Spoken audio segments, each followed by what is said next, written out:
It's time for the final word in sports all across the state.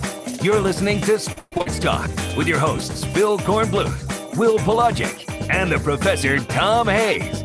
You've been waiting all day, so join the show now by calling 800-956-7266. And welcome into Sports Talk, South Carolina Radio Network on a Talking Tuesday. Phil Kornbluth, Will Pelagic, Professor Tom Hayes back with us after the night off last night. Brian Leonard, producer extraordinaire, emeritus, extanding. That's a combination of excellent and outstanding. Outstanding in his field. Just making up words now. Behind the bulletproof glass, taking no your phone double calls. word score for you. 800-956-7266 is our phone number. Email talkback at sportstalksc.com, on Twitter at SportsTalkSC. Talking Tuesday, so we were at Clemson today to hear from Dabo Swinney, who makes Louisville sound like the, Alabama. They're going to be ranked when the rankings come out. It's the biggest game of the year, Corn. I don't know if you knew that. He didn't say that. He did not say it was the biggest game of the year. You can make a CYO team that they end up playing. But he did say they're the best 2-6 team in the country. Sure they are. I thought that was Arkansas. Oh, my goodness. Outside of that, it was a pretty bland press conference up at Clemson because really, when you're beating people like they've been beating people the last month, there's not a lot of analysis going on here. They're just brutalizing people because they're out-talenting them. And, of course, they're playing some really bad teams. And teams that not only are bad but aren't playing well and aren't playing together, such as Florida State.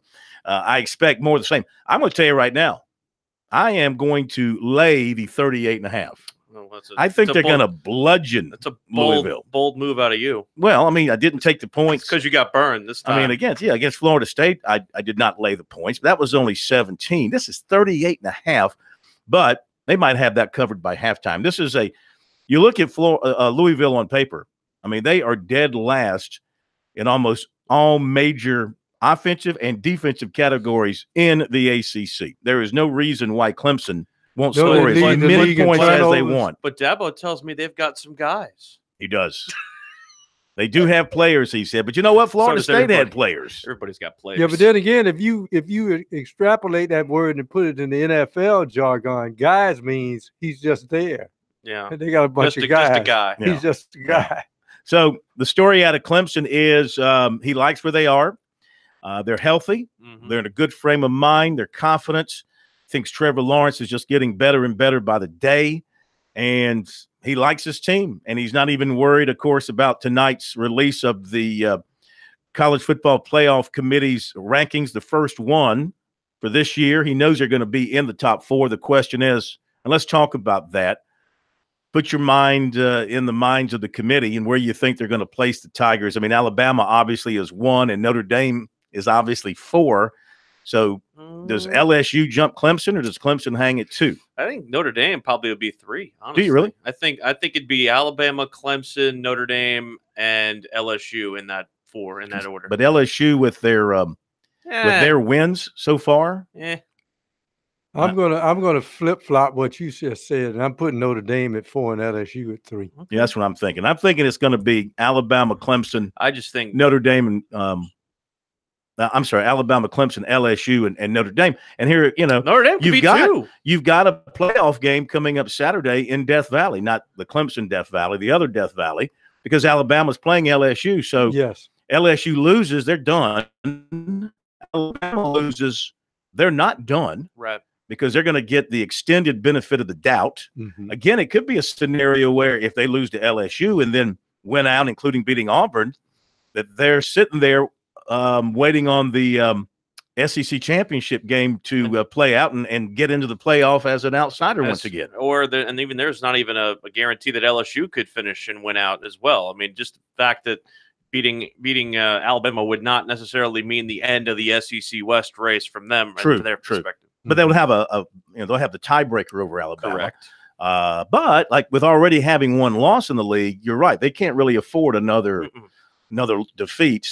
Now, South Carolina today, they lost a player. They did. They lost Jesus Gibbs. He is transferring away. He was the one who had the unfortunate non-football injury that took place during training camp.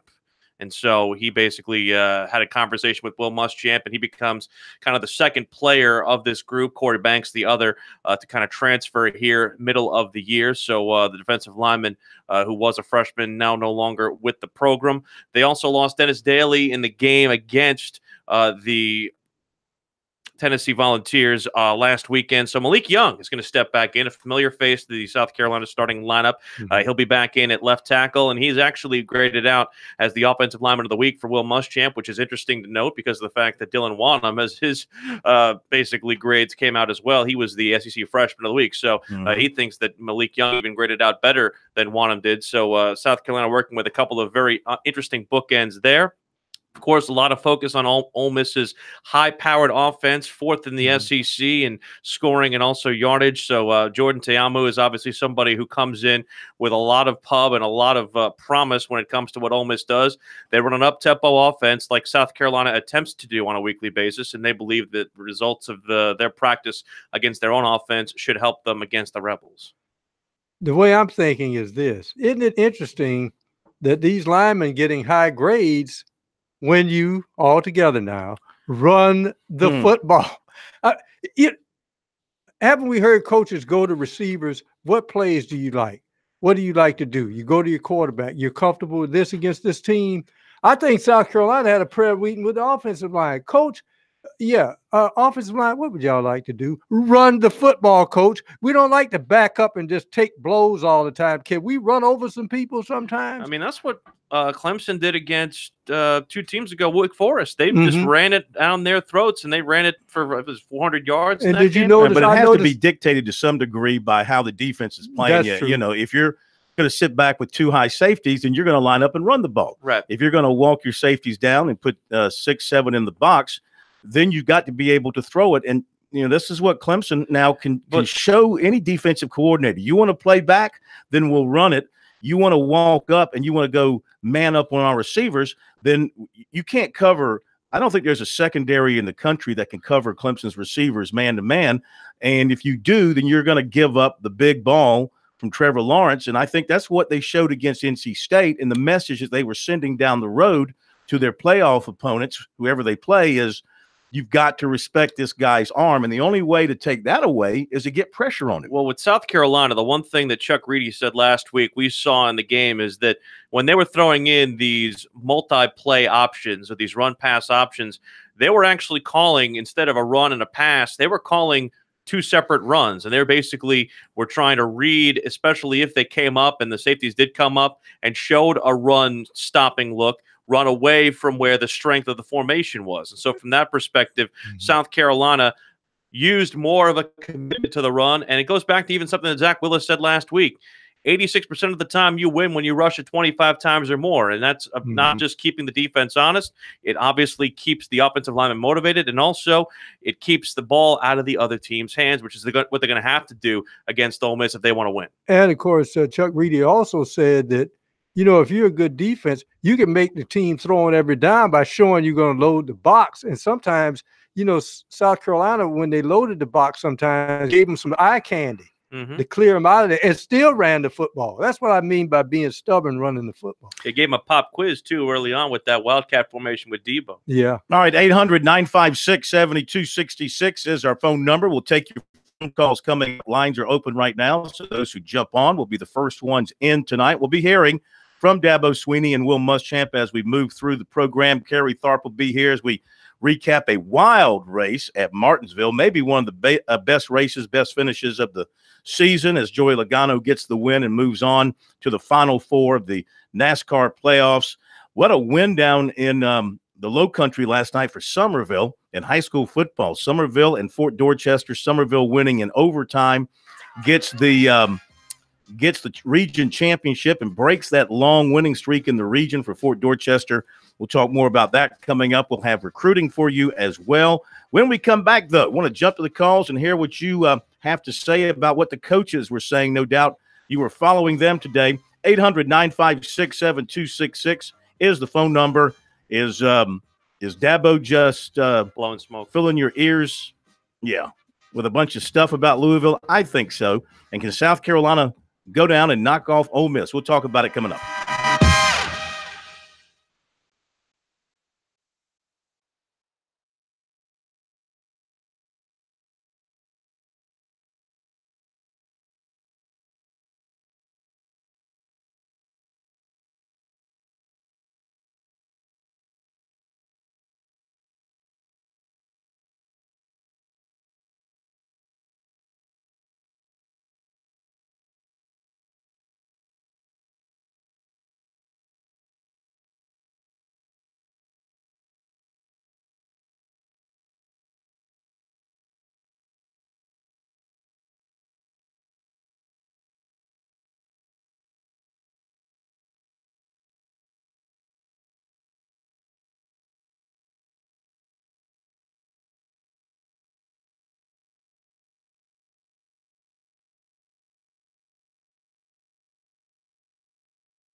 This is the place to talk Tigers, Gamecocks, and more. Sports talk across the state on the South Carolina Radio Network.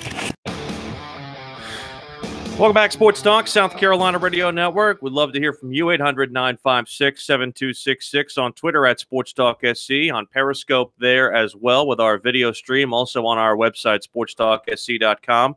One thing from South Carolina's perspective that was brought up today, again, was the aspect of the 12th game. We do know it will be December the 1st. We have an inkling that it'll be noon, and we're getting kind of some more of the teams kind of out of the woodwork. You have to kind of play a little eliminate and kind of connect the dots there. Akron seems to be a legitimate option, as does Southern Miss. Both those teams lost games earlier in the year. Still trying to track down whether or not the Mountain West thing that I was told over the weekend is a red herring, or if it's just something where they might try to have a team play an extra game when they're not necessarily supposed to. So we'll keep checking in on that. But according to Will Muschamp, Ray Tanner is working hard on it, and probably harder than he wants to try and get that happen. He says he wants something done within the next week or two. And a couple of stories out of the Big Ten. There's a Rutgers football player who was dismissed today after facing 2 counts of first-degree attempted murder and 2 accounts of first-degree conspiracy to commit murder. Isaiah Bullock, dismissed from the Rutgers football team today, according to a statement from the university. And Maryland head coach DJ Durkin is reinstated, as was the athletic director Damon Evans. Jordan McNair's death, of course, part of a lot of the conspiracy and all the stuff around, not conspiracy, but a lot of the stuff around the Maryland football program, and kind of the reasoning why a lot of people and public pressure was put on them to try and maybe take those guys out. But the Board of Regents apparently met. They got the findings from that investigation, and much to the chagrin of a lot of people in the college football community, those guys are walking back in. And according to reports, a lot of the players aren't happy. There's talks of maybe a possible player boycott. And the deceased player's father, Jordan McNair, according to a report, after being on the conference call today with the Board of Regents, he said he felt like he had been punched in the stomach and spit in his face as a result of those 2 guys walking back in. And Cohen, I don't know. I mean, that doesn't seem like it adds up to me. No, it doesn't. And, when you're talking about the death of a player and because of negligence within the program, within the training program, or the coaches, whatever the case may be, it doesn't seem like they, at least externally, that the public can see, did a whole lot, except for suspending Durkin for, 2/3 of the season for the most part. No other penalty of consequence for him or the athletics director. And I can understand how the family feels that way. And I doubt we've heard the end of this at this point. 800-956-7266 is the phone number. A couple lines are open as we go to your phone calls, and we welcome in John in Charleston. First up tonight. Hello, John. Hey, how you doing, guys? Good. Hey, man, I was treated to what I think was one of the best football games I've seen in a long, long time last night. South Carolina Gamecocks, if you need players, you should have been at that game. I mean, Phil, I'm telling you, there was nowhere to stand. Nowhere to sit. You could barely move. I think everybody in the Charleston area was at that football game. And the winning play was what they ran in the Super Bowl. Philly special? Real special. Yeah. But it was created. Who created that play was, oh, my goodness, a guy from our state. I got to think hard about the name again. He's now coaching in Georgia, but he came up with that play many years ago, I think, when he was coaching maybe in high school or small college, and it eventually made the rounds and ended up in the NFL and over. Of course, the Eagles got their hands on it. But, yeah, very similar looking play that they ran last night to win it. Hunter Spivey, yeah. Who is from Somerville, right? Where's Hunter from? I'm thinking he's from down that way. But go ahead, John.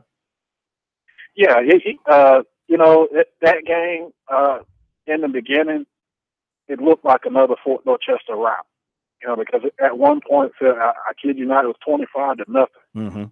And Somerville, the resilience of that team, they were unfazed. They came out and they scored 2 touchdowns to make it 25-14. And you kind of felt right there. I think everybody felt that, okay, this thing is cranking up now. This is going to be something special. And I tell you, did not disappoint. I mean, because Somerville actually tied the game at 25. I'm sorry, they actually caught up to them at 22-25, and then they actually took the lead. And then just when everybody was feeling good about them taking the lead at Fort Dorchester, the speed of that team is just unbelievable. All right, listen, I'm getting messages here. Okay, now Hunter Spivey's from Conway. That's right. He is the offensive coordinator at Somerville. Oh, he is? Yeah, because he left Valdosta, and he is at Somerville now, I believe. That's the note I'm getting. Really? Yeah. He had told me he was leaving. When I last talked to him over the summer, told me he was leaving Valdosta and was looking for a place back in South Carolina. I didn't realize he had landed at Somerville, and thus you see where they got the play from. How about that? If anybody knows how to run it, it's him. It's him. He put that play in double overtime.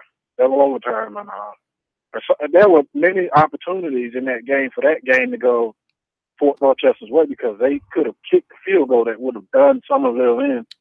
But the guys came out and they blocked the field goal, recovered the football, and turned the thing around, and we ended up going into overtime. And Coach called after Fort D scored, came in. Jonathan Bennett, who did a superb job, scored the touchdown.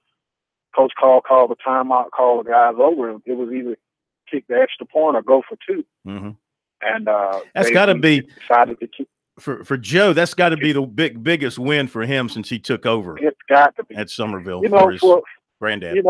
For the amount of people that was at that game, it was. I'm telling you, it was amazing. The atmosphere, and then when they ran that play, Fort Dorchester never saw it coming. Mm-hmm. Never saw it coming, and they scored. And I mean, you couldn't tell people not to come out of the stands, and I mean, people were out of the stands on the field, and it was just like USC, Texas all over again is what I compare it to. But it was amazing. Listen, thank you for the call. We appreciate it, and hopefully we'll catch up with David Shelton, who was there, and get his thoughts on that game. And didn't get a chance to get with David last night, so we can talk about that game and other things from the spread out week of high school football, because we had games on Friday, Saturday, Sunday, and Monday to wrap up this week of high school football. I know we weren't there from the standpoint of this stuff, going back to the Maryland thing.